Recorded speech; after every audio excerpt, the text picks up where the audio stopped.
ছিলেন, আইজি মহোদয় ছিলেন, principal secretary, cabinet secretary, home secretary ছিলেন, PSO of arm forces division lieutenant general Kamrul Hasan ছিলেন, মিলিটারি সেক্রেটারি ছিলেন, এবং আর খোদাবক্স চৌধুরী যিনি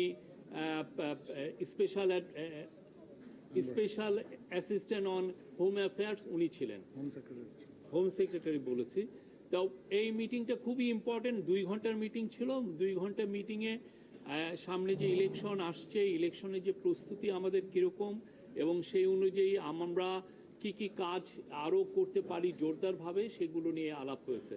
প্রথম ছিল যে কোঅর্ডিনেশন বাড়ানো, আর্মি, পুলিশ এবং গ্রাসরুটের যে লোকাল অ্যাডমিনিস্ট্রেশন, এদের মধ্যে কোঅর্ডিনেশন বাড়ানোর কথা বারবার জোর দিয়ে বলা হয়েছে, এবং এই কোঅর্ডিনেশনটা লোকাল লেভেলে এবং এটা একটা ন্যাশনাল লেভেলে, দুইটা জায়গায় খুব দ্রুততার সাথে এটা কোঅর্ডিনেশন বাড়ানোর বিষয়ে জোরদার করে বলা হয়েছে।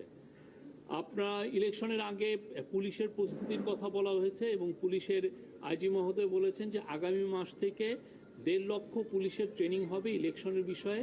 সেপ্টেম্বর থেকে, আগামী মাসটা সেপ্টেম্বর, অক্টোবর এবং নভেম্বরে 1.5 লক্ষ পুলিশের নির্বাচন বিষয়ে তাদেরকে ট্রেনিং দেওয়া হবে। তারপরে ইলেকশনকে সামনে রেখে আপনারা জানেন যে প্রচুর ডিসইনফরমেশন অলরেডি সার্কুলেট শুরু হয়েছে, সামনে এটা আরও ইন্টেন্সিফাই করবে। তো এইটাকে সামনে রেখে ন্যাশনাল ইনফরমেশন একটা সেন্টার, যেখানে আমরা খুব দ্রুততার সাথে এই ডিসইনফরমেশনগুলোকে আমরা ডিবাঙ্ক করতে পারবো, সেইটার একটা ক্রিয়েট করার চিন্তাভাবনা হচ্ছে, এবং এইটা নিয়ে অনেক বিশদ আলোচনা হয়েছে।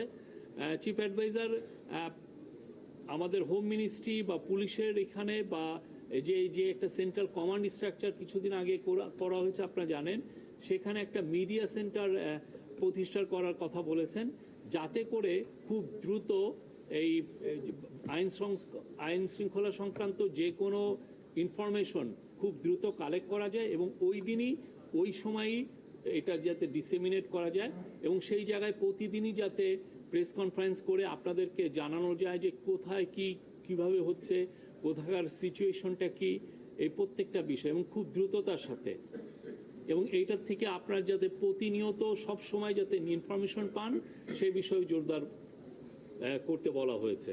এবং এই বিষয়ে প্রফেসর ইউনূস বারবার বলেছেন যে এই পুলিশের যে কাজগুলো অনেক ক্ষেত্রেই মানুষের কাছে আসছে না, এই একটা ইনফরমেশন সেন্টার বা একটা মিডিয়া সেন্টার না থাকার কারণে।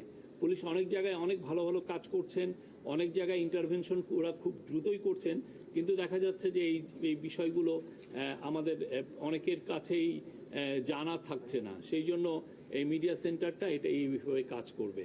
আরও অনেক বিষয়ে আলাপ হয়েছে। আমার যিনি ডেপুটি প্রেস সেক্রেটারি আছেন, উনি আরও একটু বিশদ বলবেন। ধন্যবাদ। আজকে আলোচনার মধ্যে আরেকটা গুরুত্বপূর্ণ বিষয় ছিল, উনি আইন শৃঙ্খলা রক্ষাকারী বাহিনীকে হটস্পটগুলো নির্বাচনের আগে যে জায়গাগুলোতে সমস্যা হতে পারে বলে আইন শৃঙ্খলা রক্ষাকারী বাহিনী মনে করে, সেই স্পটগুলোকে দ্রুত আইডেন্টিফাই করার কথা বলেছেন, এবং সেখানে কী ধরনের আইন শৃঙ্খলা রক্ষার জন্য বাড়তি ব্যবস্থা প্রয়োজন হতে পারে সেগুলো সম্পর্কেও রিকমেন্ডেশনের জন্য উনি তাদেরকে একটা নির্দেশনা দিয়েছেন। বিভিন্ন জেলা পর্যায়ে আইন শৃঙ্খলা রক্ষাকারী বাহিনী কোঅর্ডিনেশনের মাধ্যমে একটা সিচুয়েশন রিপোর্ট যেন কেন্দ্রীয়ভাবে পাঠানো হয়, যাতে করে সরকারের ঊর্ধ্বতন দায়িত্বশীল যারা আছেন ওনারা যাতে বুঝতে পারেন যে একটা গ্রাউন্ড লেভেলের সিচুয়েশনটা কী, এবং সেই অনুযায়ী যাতে পদক্ষেপ নিতে পারেন। এই জন্য সিচুয়েশন রিপোর্ট কেন্দ্রে পাঠানোর জন্য আইন শৃঙ্খলা রক্ষাকারী বাহিনীর যারা যেসব বাহিনী আছেন সবাইকে উনি একটা নির্দেশনা দিয়েছেন। আজকে প্রশাসনের রদবদল নিয়েও আলোচনা হয়েছে। নির্বাচনের আগে আপনি জানেন যে প্রশাসনে একটা রদবদল আসন্ন, এই রদবদলটা কী প্রক্রিয়ায় হবে সেটা নিয়ে আলোচনা হয়েছে, এবং সে বিষয়ে কিছু সিদ্ধান্ত হয়েছে। মোটামুটি এই হচ্ছে আজকের আলোচ্য বিষয়।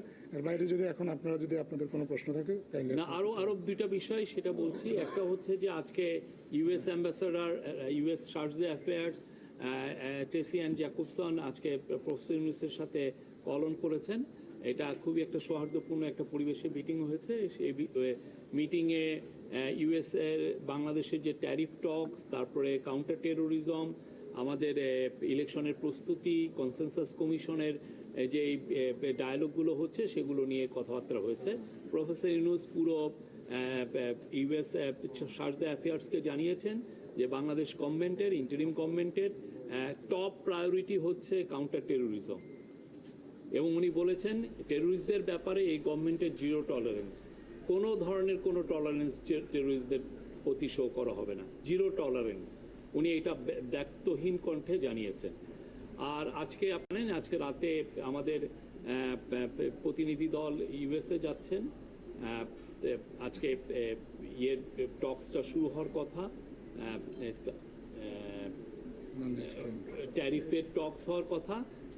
সেইটা আমরা আশা করছি যে এই টক্সটা ভালোভাবে কনক্লুশন হবে, এবং আমরা এই প্রতিনিধির সাথে, যদিও টক্সে থাকবেন না, বাট প্রতিনিধির সাথে একটা গ্রুপ অফ বিজনেসম্যানও যাচ্ছেন।